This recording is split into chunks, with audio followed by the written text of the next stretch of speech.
Hi, Team We Run. Coach Alexa here, coach for Reading, South Oxfordshire and online. There was a fantastic discussion recently on the Facebook group about listening to our bodies, tuning into what they're saying about our training, what we're doing, our energy levels, whether or not we're coming down with a cold or haven't yet fully recovered from a tummy bug, and using that feedback to adapt our training, which I couldn't agree more with. I think is absolutely the right thing to do. Our bodies and brains are so complicated. You know, even all of the medical experts in the world would put their hands up and say that they know they don't know all about what goes on. They're discovering new things and also readjusting and changing their views on things that they thought were true previously all of the time. And the same applies in the sports and sports science community as well.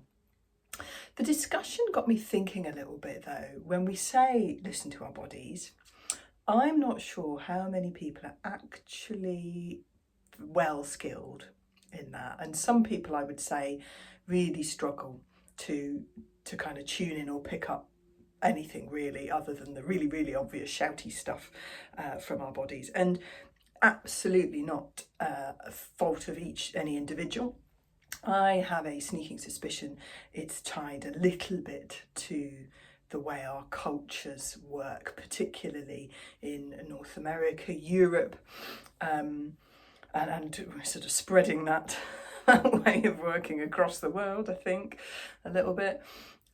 We're encouraged, aren't we, I guess, to sort of, do stuff, to go to school, there's certain hours to it, have a job, there's certain hours to that, there's responsibilities, we have to commute, we have to do in life stuff that we don't enjoy doing, stuff that we might find stressful, stuff that we might find tiring. And I think often to do that, particularly if you have a job that involves higher levels of stress or longer hours or whatever, we almost have to develop a skill of not listening to our body as much, don't we? Almost as a sort of coping mechanism or as a mechanism to get our, be able to highly perform at work. We sometimes have to not sleep when we're tired, and we're not able to eat when we're hungry, and we're not able to rest when our body really needs to rest. So I think sometimes because of that, our ability to listen to our bodies gets detuned a little bit. And also it's a skill, and like any skill, it takes practice to get better at it. So constant kind of work in progress. And like any skill, if we stop practicing it, it will start to drop off again. There's also this model, and the terminology I really hate, but it basically means that you go through a few stages. You're first of all usually in a stage where you're not particularly good at something, but you don't even realise you're not good at it. And then you're not particularly good at something, but you've kind of noticed that you're not good at it, and it's possibly something that would be good to develop. Then you are getting good at it, but you still have to concentrate on making sure that you continue developing that skill. It's not something that's become sort of autopilot. And then you get to the fact where it's kind of built in, it's a bit of a habit, it's a bit of a routine, you do it on autopilot and you don't really have to worry about it. And I would say quite a lot of it in that, for those first two boxes. Listening to my body is definitely something I have to practice, I have to be conscious about, I have to make time for.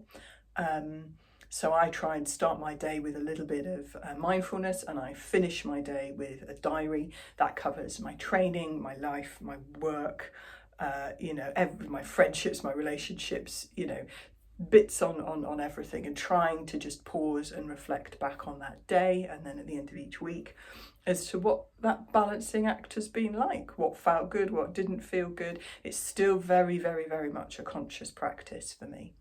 So yeah, I would say listening to your body is great, absolutely great idea, but the sort of nuance underneath that, the way we're sometimes trained by our educations, our jobs, our societies, and the fact that most of us lead quite busy lives where we're head down doing stuff, probably deliberately ignoring what our body's trying to tell us, makes it perhaps more challenging than we might think to get it right as much of the time as we can. Food for thought, hey? Happy running.